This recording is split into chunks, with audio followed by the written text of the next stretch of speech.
that what we are going to see is going to be a direct replica of 1971. Since it happened on a Navami, this effect cannot easily go away. It is something that will linger on for a long period of time, and there shall be impacts that will be felt across the world because of this. Is there any astrological combination to see terrorism or a terror-linked state or country? And does Pakistan have these combinations? And astrologers are already worried about what this combination is going to, bring in. Does this also indicate that this war is going to last longer and stay on, or is it going to be a short-term war, or is it going to be long-term?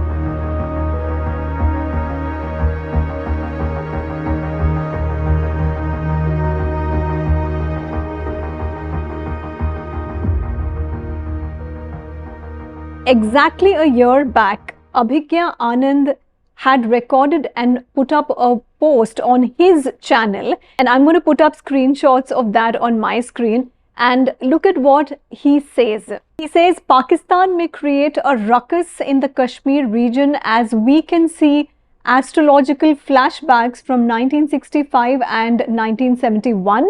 Hence, Bharata should be ware of Pakistan. One more screenshot where he says Bharata will respond forcefully and successfully, although we are also likely to be bruised seriously. Guess what? He predicted this on the 12th of May 2024, and today is the 12th of May 2025, and we're already in the middle of an India-Pakistan war. Really want to know, what was it exactly that you saw astrologically that made you come out with such a drastic prediction? Was it the fact that Saturn-Rahu and many such planets were conjunct in Pisces, especially Saturn-Rahu in 2025? Yes, so basically it was three major astrological combinations. I'll quickly narrate them for the benefit of the viewers, especially those who have a good idea about Jyotisha. The first major combination that was noticed, I was just, browsing through different jatakas of India over the last several years as part of my project called Bharata Bhavishya, to understand the future of this country, especially over the next 400 years, given that we had entered a new great conjunction epicycle in 2020. So when I was just going through these charts, I noticed that in 2024-25, we had the Lagna rising in Dhanur Rashi, 3 degrees, which is very close to the center of the galaxy and the Abhukta Mula Sandhi, as people know. So that's a very unique and very powerful place in the zodiac. And it was rising there exactly at Chaitra Shukla Pratipat, the start of the lunar new year. And that made me curious to see when this has happened before. So that led me to look at all previous years, and I came to 1971. When I came to 1971, I saw that the Lagna rose again very close to the Abhukta Mula Sandhi. So if you look at what happened in 1971, there was a major war between India and Pakistan. India helped Bangladesh become an independent country. To be even more precise, we actually created Bangladesh out of Pakistan, and we defeated the Islamists that attacked the country around that time frame, and that were torturing the Bangladeshi civilians and Hindus there in the name of the Operation Searchlight. So I was going through history, and it just fascinated me to see the combinations that were so similar between these two particular years. And that's what was so interesting. Then I went through even more detailed epicycles. I looked at the start of the Tajika charts for India and Pakistan, both in 2024-25 as well as 25-26. And what came to me as a conclusion is that 2024-25, and especially in 2025, we would see a major escalation between these two countries. I mentioned this in the video, and it was posted last year around May 2024, that there's going to be a major war between these two countries. There's a very big chance of regional all-out war between the two countries in 2024 or 25. With emphasis on 25. So by the end of 2025, I expected something very similar to 2025 to happen. So this was one of the combinations. One was the Chaitra Shukla Pratipat chart. The other one was the August to August chart. And the third one was a Jupiter-based cycle. So Guru and Shani regularly meet every 20 years in what is known as a great conjunction. And every time they complete 10 cycles or 11 cycles of a great conjunction, we have one epicycle, which is known as a trigonal cycle, that is completed. Once we have 4 such trigonal cycles completed, we call this a super cycle of Guru and Shani, which has been documented in ancient manuscripts, both in Hellenistic traditions as well as Vedic traditions. So this is called a super cycle, and that exactly started in 2020. The last time we had a sub-trigonal cycle start, we had certain major invasions into India, both in Sindh as well as in Somnath and several other regions of the country, and a lot of people were killed in these invasions. So when I was looking at all of this historical data and looking at what happened, what was supposed to happen in 2024-25, something was very similar, although the cycles are different, and I'll explain why the difference in cycles matters here. But when I looked at these cycles, one thing was very clear, that what we are going to see is going to be a direct replica of 1971 in many cases, and only in a few situations it's going to be a bit different. So I researched Operation Searchlight. I went deep into the exact way that the war unfolded. And finally, when I was very confident that this would happen during this year, of course, the Saturn and Rahu conjunction, as well as the multi-planet conjunction in 2025, that helped me kind of be more confident about this prediction. But there were a couple of other factors as well, calendric factors as well, that played a role in making me do this deep research. But at the start of it was definitely an intuition that felt something was wrong about this time frame. And ultimately, this will end in good. The same video also talked about Bharata responding forcefully to the terrorist activities of Pakistan and Kashmir. And I had also mentioned in the same video that we are going to be bruised because of that to an extent, which is, of course, part and parcel of war. And it is not over, in my humble opinion, and we'll discuss that through the course of this interview. As we all know that this incident of the terrorists attacking Indian tourists in Pahalgam happened on 22nd April at 2:45 p.m. in Kashmir. And have you managed to cast a chart for this particular event that happened to see what is in store? What does the chart say? And who is there a larger picture involved in this particular horoscope that comes out? Have you been able to check this particular horoscope? Of course it does. For example, last time I basically used a system to predict attacks by terrorist factions, and most of the time they're quite predictable. They generally attack during the Rikta Tithis. In Jyotisha, we have a concept called Rikta Tithis, and even skeptics of Jyotisha will be shocked to know that every major terrorist attack carried out, almost 90% of them have occurred during Rikta Tithis. And Rikta Tithis are basically Chaturthis, Navamis, Chaturdashis, Amavasyas. These are the 4 primary Rikta Tithis. And Ashtamis are included by some, but I would just take these 4. And most of the terrorist attacks, be it 9/11, be it 26/11, be it Pahalgam attack, be it October 7th in Israel. I predicted the October 7th one just 3 days before it happened, that there would be a major terrorist attack in the Middle East in 2023. And it was very similar combinations. To be very honest, throughout every attack, it is mostly predictable, because the intentions behind a terrorist attack can easily be mapped using astrology positions. And if you look at the last time Pakistan attempted such a misadventure, it was on the 26th of March 1971, very similar to this. Of course, it's been doing it ever since its creation in 1947. There have been several attacks from the northwestern border, as well as in Mumbai in 2011 and so many other times. But one of the most similar ones to what we saw recently was in 26 March 1971. When I say similar, I mean astrologically similar. It was Operation Searchlight, in which over 10,000, and I would say, historical accounts say it was more than 1 lakh people who were slaughtered in cold blood in the weeks following March 26, 1971, when Operation Searchlight was announced by Islamabad into Dhaka, which was then a part of West Pakistan. And so many people lost their lives. And reading this just led me into a loop of historical research, I felt really bad for whatever happened to the people there. Primarily, it was women and Hindus and minority communities that were attacked in this period, almost completely annihilated, because they were trying to fight for their nation. They were trying to fight for their culture in a very peaceful manner. Sheikh Mujibur Rahman also was at the forefront of this, but it was the Indian support that helped them regain their independence completely as a country, as an identity. Unfortunately, today they are misusing that completely. They're letting go of the legacy that they fought so hard for and that we fought so hard for them, our ancestors. So 26 March 1971 was a focal point. And if you look at when it happened, it was also on a Krishna Chaturdashi. A Krishna Chaturdashi is again a Rikta Tithi, and any war that is launched on a Krishna Chaturdashi ends in total defeat. This is mentioned in Mahabharata as well, in which Lord Sri Krishna tricks the Kauravas into launching a full-fledged attack on them on a Krishna Chaturdashi by faking a Tarpana on the Chaturdashi, making them believe it is on an Amavasya, and then they end up launching it on Chaturdashi. And we all know what happened in the Mahabharata. The faction that was practicing Adharma, the Kaurava faction, quickly was annihilated, and it caused a lot of strife. Though one more important thing is that even though anyone who launches an operation on a Chaturdashi faces total defeat, they also cause a lot of mass destruction.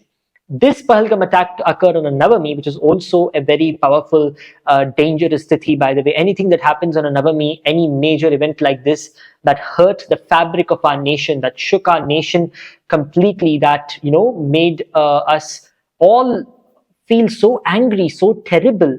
The killing of innocent people, innocent Hindu tourists from the rest of the country. Every single part of this country was wailing that day. And that was the amount of hurt that was inflicted, the agony that we experienced. So since it happened on a Navami, this effect cannot easily go away. It is something that will linger on for a long period of time, and there shall be impacts that will be felt across the world because of this, and specifically in the Indian subcontinent, both in Pakistan as well as in Bangladesh and India. There will be effects of this that will be felt, ripple effects throughout. So that's what I saw, a picture of this completely. And it was almost playing in my mind, literally, the series of events that we were going to see in 2024-25. First of all, in 2024, in August, we saw the collapse of a Bangladesh government. And ever since then, the country hasn't seen peace. And we are seeing a very similar replay to whatever happened in 1971. That is, that cannot be doubted for sure. And that was how I basically, figured that such a thing could happen. And it does draw very close and parallel connections to Operation Searchlight, to all of the terrorist attacks that have happened so far. And even I would say that it's also very similar to the attacks that took place October 7th in Israel. It was again on a Rikta Tithi. So it all makes a lot of astrological sense to me. The Pakistani Defense Minister Khwaja Asif gave out a statement internationally to the international press, saying that he is absolutely not aware that any terrorism or terrorist sites exist in Pakistan. I just want to know from you, is there any astrological combination to see terrorism or a terror-linked state or country? And does Pakistan have these combinations? Oh, of course, it does have these combinations. If you look at when it was born just a few minutes before India as a country. But the reason why we don't take that as the birth of India is that India is a civilization.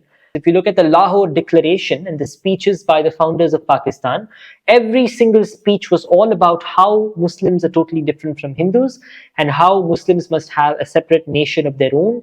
And every single moment leading up to it was a speech of hatred after hatred, directly after the Direct Action Day that was launched by Jinnah, which caused the deaths of so many Hindus and even Muslims throughout the country.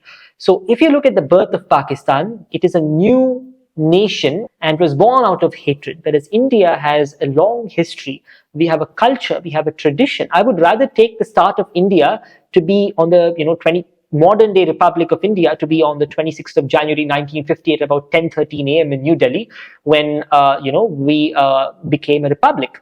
But I would not exactly take August 15th all the time, although that is a very important identity to understand the geopolitical future of this country. For Pakistan, the 14th of August is perfect to understand the country properly. And it is very clear that there are such combinations, and this has been going on for over 1,400 years. So it's not just Pakistan that we're talking about here. We're talking about the Ottoman Empire in Turkey, which caused some of the worst genocides that humanity has ever seen. If you read Ottoman history, you will be surprised at the number of people, Christians, that were killed in Armenia. The Armenian genocide will even put to shame anything else that humanity has done as vicious so far. And even Hitler's atrocities would come second or third to whatever the Ottoman Empire committed, whatever Mahmud of Ghazni committed, whatever the other invaders that came to this India, Aurangzeb committed. All of these things, pale. They stand so tall in terms of the atrocities they've committed that none of the other atrocities come even close. And this is because of a radical ideology that was born in 640 AD. And ever since then, it has just been a story of blood and terror across the globe. Subjugation and forcing others to fall down to the feet of an ideology that's been spreading around the globe. And many countries have worked very hard to curb this, including the Arab countries, especially the UAE. And even the home of Islam, which is Saudi Arabia, has worked so hard to make sure that it does not affect the people of its country. They have executed several terrorists. So this is running from a very long period of time, 1,400 years basically. And I've studied each and every important event that has taken place in this to come to this conclusion. This is not my personal opinion here, not my political opinions. I'm not bringing any of this here. It's just the astrological combinations that I've seen, the historical anecdotes that I've observed and that other historians have observed. And based on what I can see, Pakistan is just a modern day, one of the iterations of this. But what lies deep within is this radical ideology. So India and Pakistan are both nuclear countries, and the world is right now wondering what are they going to, be targeting, because if there are any misadventures on either sides, it's going to really cost very heavy to both sides.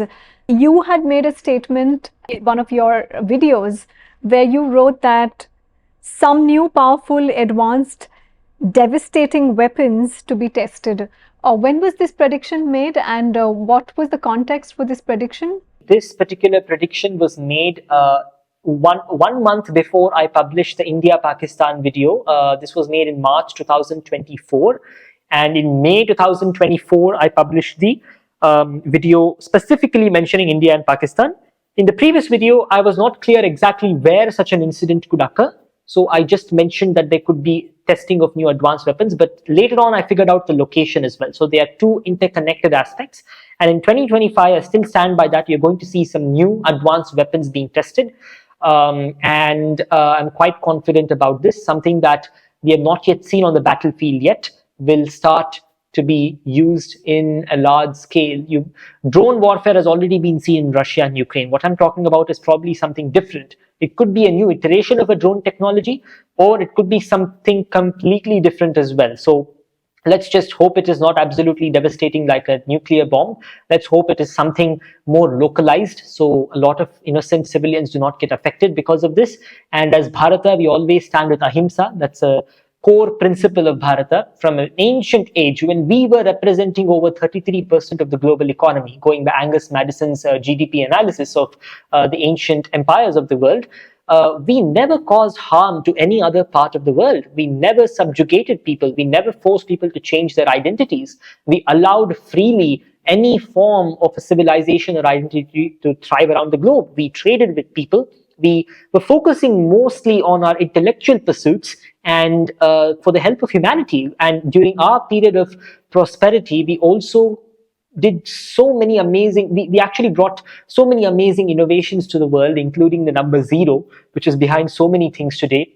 We advanced medicine, we advanced politics, we advanced economy, we advanced mathematics, astronomy, and we built so many beautiful temples. We grew our economy year on year, and going by the accounts of travelers who came to India, we were the most prosperous civilization, and this was back in 400 AD approximately. So that has been India. And if you look at whatever has happened ever since, we will continue to stand by that. I am sure. As a country, we have something called Bharatiyata, Uttaram Yat Samudrasya Himadreshchaiva Dakshinam. Varsham tad Bharatam Proktam Bharati Yatra Samskriti. We will never leave that, I'm sure, and hence nothing very horrible from India's side is expected. But yes, we will have to respond in kind if something is attacked, if someone attacks us and our people. That's very important to note. So this particular period is going to be very bad. As they say, a lamp burns the brightest when it's about to just fade off, and that is what is going to happen. Terrorism and ideologies behind terrorism tend to burn the brightest at the time of decline because of frustration, and that is what we'll be seeing now. India and Pakistan both are nuclear countries. What can we expect? Like, do we expect this to be at the similar level that it is right now, these drone missiles, or do we see any nuclear misadventures happening in future? Basically, we are not going to be seeing any particular event that will be at the level of civilizational extermination. That I'm quite confident about. So people need not worry about this. Whatever will happen will be a series of covert warfare moves as well as tactical warfare. Nothing in this escalation will cause damage to our civilization or humanity in general in a large way. So this is one thing I'd recommend people to not be spreading fear about in any way, because that fear is counterproductive to the country's defense as well as of offensive capabilities. And one very important thing to understand, the reason why I'm saying this is not just because of political reasons, but because of historical reasons. If you look at the Mauryan Empire, we faced a few attacks from the Greeks around that time frame, Macedonians to be more precise. The Greeks were generally friendly, just a very short period of time. So if you look at that period of history, Chanakya, our great Vishnugupta Chanakya, Acharya, he successfully thwarted those attacks, and he even conquered several empires that were taken by the Seleucids at that point of time. And that was remarkable, a series of covert warfare. And some people even say he brought down the entire empire of Alexander, who came so far as Sindh, basically around that time frame. Today, we are in a similar position. There shall be invasions, there shall be attempts of invasions. Even now, there is a philosophy called Ghazwa-e-Hind. There is a theory they have, and they believe that they'll be able to conquer India once again, but not again, because at that time we were at our weak astrological positions, we were at a weak position even astrologically. Now we are at a very strong position astrologically. We are at the start of a major period of prosperity. Attacking India during this time is one of the biggest follies anyone can make. And I'm quite confident, this is purely from an astrological standpoint, but I'm quite confident that anyone attempting this misadventure will be met with disastrous consequences. That I'm very sure about. And astrologically speaking, yes, to answer your question, we're not going to be seeing anything that will exterminate cities as such, but there'll be a series of covert warfare. It'll happen for at least 2 or 3 years. And as I mentioned in my video earlier, 2024, not much was happening at the borders at that time. I had mentioned that Pakistan is most likely to break into 2 or 3 parts by the end of this decade. And I still stand by that. So we're shooting this podcast on the 12th of May, and starting 14th May, we see the fast forward motion of planet Jupiter, that is Atichari Brihaspati to be precise. This is going to last for the next 8 years, and astrologers are already worried about what this combination is going to bring in. Does this also indicate that this war is going to last longer and stay on, or is it going to be a short-term war, or is it going to be long-term? So, as I mentioned, since we are at the start of a new cyclical period, most of the events that happen today will have a very long-term impact over the next 20 years. So yes, some of the military escalations will be long, prolonged, will stop and start again. There will be a series of covert maneuvers going on beneath, because if you have to dismantle a nuclear armed state, it's not easy. And such work needs to be done very carefully. You need the grace of the divine. You also need luck, the luck factor, which is again determined by astrological cycles. You need a great leadership, which I think we very much have. And you also need very intelligent people at the helm of the whole operation. So I think we also have that. So looking at all of this, I think we are going to see a transformation in this time frame. And if you look at the larger cycles that we've been going through, a similar thing is likely in this period. What I've been talking about over the last 3-4 years, ever since the great conjunction took place of 2020, let me remind the viewers why this is so important. The great conjunction of 2020 was so close. It was as the last time we had such a close conjunction was in 1226, when Genghis Khan was elected by the people in Mongolia and conquered almost the entirety of the steppes, coming as far as Europe and completely transforming the geopolitical landscape of the whole world, the whole existing world at that point of time. So what we are going to be seeing is something very similar to that: rapid geopolitical transformation, rapid economic transformation. Borders are going to change, laws are going to change. Many countries will have judicial reforms. Many countries will have their leaderships changing rapidly. Many countries currently under slavery of the system, like for example Pakistan and Iran, will also have newer revolutions. Everything is going to change in the next 8 years. So you'll have both good effects and bad effects. On the negative side, there will be violence, there will be bloodshed, which is common in every cycle, which is very sad, of course. I have been studying cycles since 14 AD, and some of these cycles will also be displayed on the screen now. So you can see how, 14 AD, there was one major super cycle that ended 213, then we had 392 and 590. I've explained this in detail in another video of mine, which will be coming out soon, the larger effects of each of these cycles. But since today's interview is more related to the subject matter of India and Pakistan, we'll stick to the present cycle that we are presently going through. This super cycle began in 1603, and ever since then, so basically 1603 to 2400 is one large super cycle. All Islamic empires ended, nothing more of that sort. We are currently in the third trigonal cycle of this, which started in 2020, the closest great conjunction. So obviously, there will be great transformation. There have been Atichari Gurus in the past as well, but the reason why you will see this particular cycle of the Atichari Guru being particularly phenomenal is because we haven't seen something like this since 1226 AD. And that is the main point here. And hence we will see more transformation. Borders always keep changing. The world has never been a utopia and never will be a utopia of a peaceful and static, borders with countries respecting it. There are always ambitious elements in the world. There are always greedy people. There are always violent people. And till they remain, there shall be changes in borders. There shall be bloodshed. And all we can do is to pray and make sure to minimize this as much as possible and to hope for the spread of ahimsa and sattvic values as enshrined in our scriptures. Do you see China really intervening and supporting Pakistan against India? And do you see any escalations of war between India and China? Exactly. So even here, it is very simple. My theory of, the astrological theory of cycles applies even here.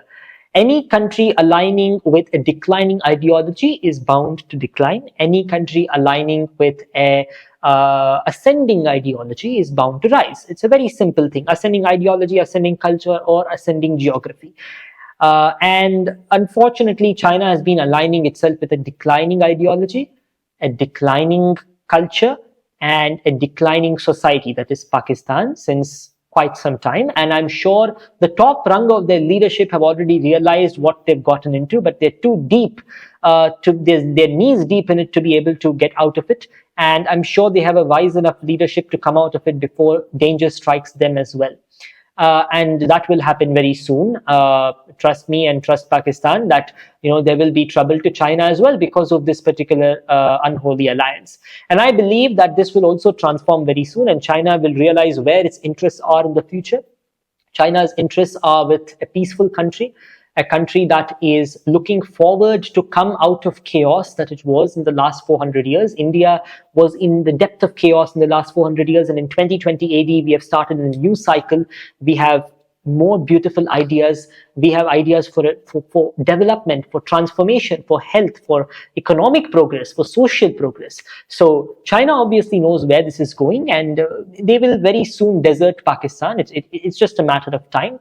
So be patient with the way things are going, and things will change. And if they do not, there is a very small chance, even astrologically, that they will not for some time.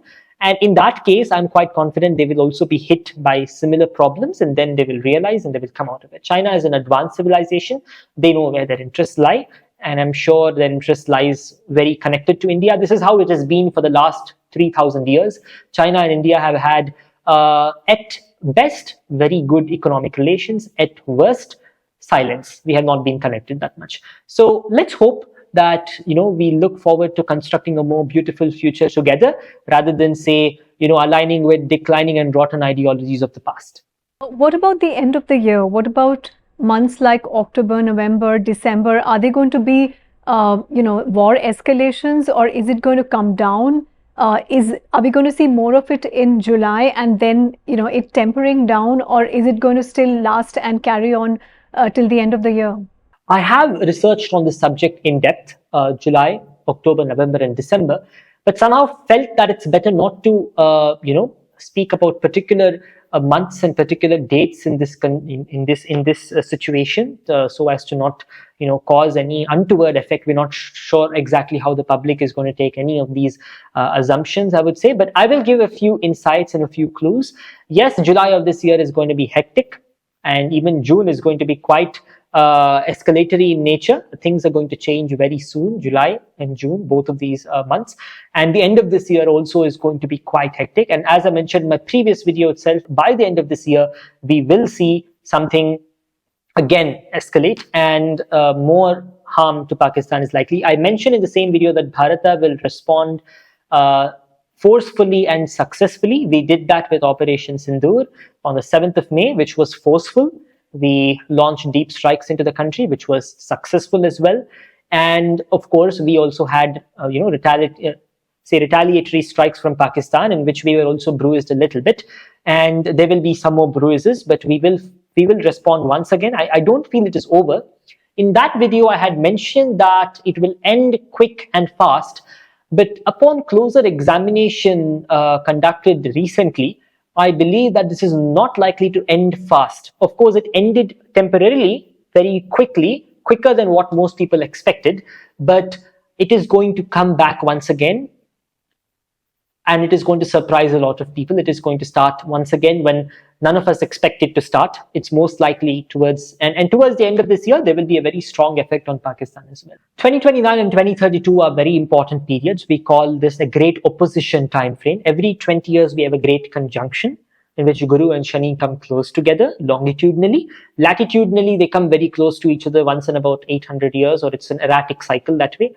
An opposition cycle happens again once in every 20 years when Guru and Shani come 180 degrees apart from each other. It's also slightly erratic, but it's happening in between 2028 and 2032, these 4 years. And this also happens to be a time frame when Guru is Atichari. So there will be a time frame it goes very fast forward, more than its average daily motion. And then it, retrogrades and comes back, and then again moves forward a little bit. So what we're going to be seeing in this time frame, as I mentioned, is rapid geopolitical transformation, changes in terms of borders, and the fact that it is happening just after a very close great conjunction is something to be noted. So obviously there will be geopolitical transformation. When I say geopolitical transformation, I would like to put it in not so vague words. There's going to be change in the borders of several countries around the globe. That is what I mean by this. And there will be a lot of change in Africa specifically. You will see a lot of changes in Africa. Currently, it is very fragmented. The rule there, the institutions there are extremely weak, and they will transform. The people will figure out a way to gain control of their country, and there shall be movements by which prosperity flows back to the people of Africa. You'll see things like that happening as well, and you'll see India playing an active role in the politics of Africa, making sure that those countries have a voice that is heard around the globe. Because they are overrepresented in terms of the population, but underrepresented in terms of their economic output. And that is going to change very soon. That should change, and it will change. Gradually, between 2032 and 2040, we will see a transformation in terms of the economic landscape. We're going to be seeing new sectors rise. In my address to the Asia Blockchain Summit in Taiwan, I was talking about quantum computing. That was in August 2024. 2 months forward, and we see a huge burst in quantum computing around the globe. And then we have geopolitics basically that will transform during this time frame. So the military industry will be rapidly ascending throughout this time frame. And then third, we will also have the healthcare industry transform during this period. And we'll also have the space technologies, new space technologies come up, new startups play a role, and the older giants might face some sort of changes in terms of how they will operate. So we're going to see a lot of exciting times ahead as well in terms of technology. In terms of geopolitics, it seems a bit grim, but ultimately it is all happening for the right reasons. So by 2040, we would see agriculture as something very, very important. The value of soil is going to be so important that people will search for a good quality of soil, and which is why I have been telling a lot of people to look into soil, to try to protect soil, because ultimately people talk a lot about water. Of course, it is very important, but it is soil that is very important for us as human beings along with water. And we as society need to protect that as much as possible. And from a geopolitical angle as well, countries with fertile soil and pure soil will be valued more during this time frame. So countries need to protect that, cultivate that, and teach the youth about the value and potential of a healthy and nutritious soil. I always say this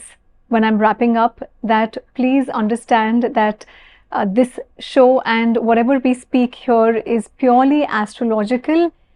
It is not our individual opinions that matter, because we try to give you an astrological foresight of what is in store, and a lot of predictions come true, and this channel makes sure that every astrologer that I invite on this show has some merit, credit, and history of being an immaculate researcher in Vedic astrology. So that's why this channel scores. We trended Astrology Podcasts in India. On that note, you can like, share, subscribe. Dhanyavad ji, and thank you for having me here, and thank you all for listening to me today, and wish you all a very prosperous year ahead. And let's pray for the well-being of the world. Sarve bhavantu sukhinah, sarve santu niramayah, sarve bhadrani pashyantu ma kaschid dukkha bhag bhavet. Let everyone be happy, peaceful, healthy, and let everyone be free from misery and grief. And with this, I would like to end today's interview. Dhanyavad. Jai Shri Krishna.